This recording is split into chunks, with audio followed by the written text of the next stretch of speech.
নমস্কার বন্ধুরা, কিভাবে চাল ভাজা দিয়ে ছাতু করে একটা ছাতুর পিঠা বানানো যায় দেখুন আপনারা। আমি এখানে চালটাকে ভেজে নিয়েছি, সেটা দেখানো হয়নি। আর এখানে নারকেল নিয়েছি, গুড় নিয়েছি পর্যাপ্ত, আর 1 কাপ জল। এই সামান্য উপকরণ লাগবে। আমি এখানে ব্লেন্ডার মেশিন দিয়ে দিয়েছি, ব্লেন্ডার করে নিতে পারেন আপনারা, আবার গুঁড়ো করেও নিতে পারেন, চাউলে পাটায় বেটে। এখানে আমি কড়াই দিয়েছি, এখন পরিমাণ মতো জল দিয়ে তারপর চুলা ধরিয়ে দেব।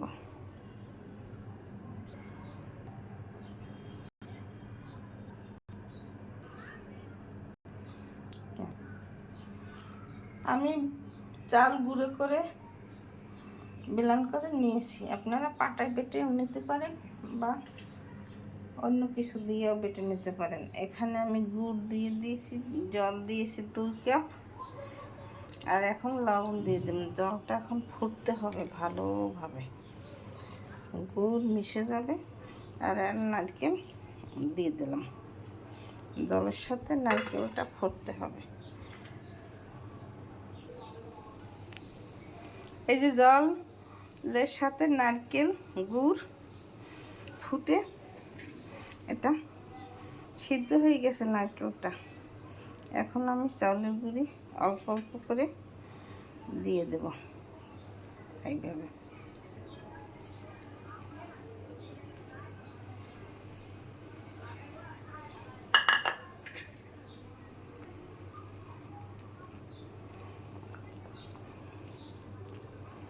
এটাকে নাড়তে হবে ভালো করে, নাড়তে নাড়তে একসময় শক্ত হয়ে যাবে।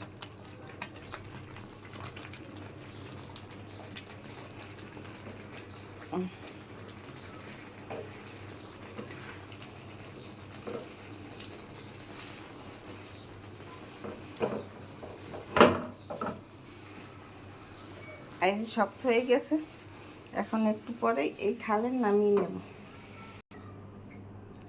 এই যে দেখুন, ঠান্ডা হয়ে শক্ত হয়ে গেছে। দেখুন, দেখতে কত সুন্দর হয়েছে, খেতে খুব দুর্দান্ত স্বাদ লাগবে। এই স্টিলের থালে করে দিতে হবে, স্টিলের থালে দিলে তাড়াতাড়ি ঠান্ডা হয়ে শক্ত হয়ে যায়। প্লেটে দিলে তেমন শক্ত হয় না। এই যে ছাতুর বরফি, আমি চাউলের গুঁড়ি দিয়ে ছাতুর বরফি। এখন এটাকে এইভাবে কাটতে হবে।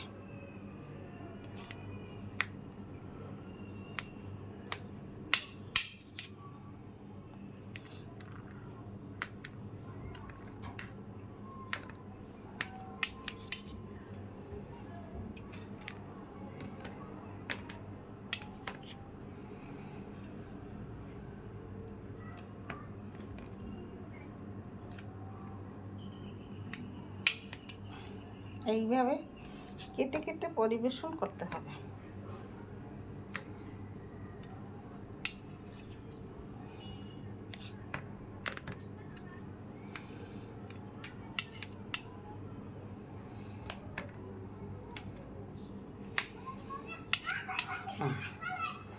এখন তুলে নেব আর একটা প্লেটে, এই যে প্লেটে তুলে নেব।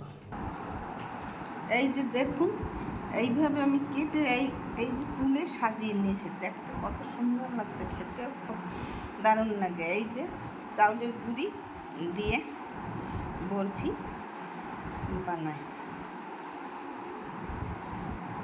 আমাদের বরিশাল অঞ্চলে, এটাকে বলে ছাতু। আপনারা কে কী বলেন, এইভাবে বানিয়ে খেয়ে আমাকে কমেন্ট করে জানাবেন। দেখুন, দেখতে কত সুন্দর লাগে। আমি একটু খেয়ে দেখি কেমন স্বাদ হয়েছে। সেই দুর্দান্ত স্বাদ। আপনারা এরকম বানিয়ে খেয়ে দেখবেন, খেতে খুব সুস্বাদু লাগবে। আমার চ্যানেলটিকে লাইক কমেন্ট শেয়ার দিয়ে পাশে থাকবেন। ধন্যবাদ, থ্যাংক ইউ। আমার ভিডিও ভালো লাগলে লাইক কমেন্ট শেয়ার দিন।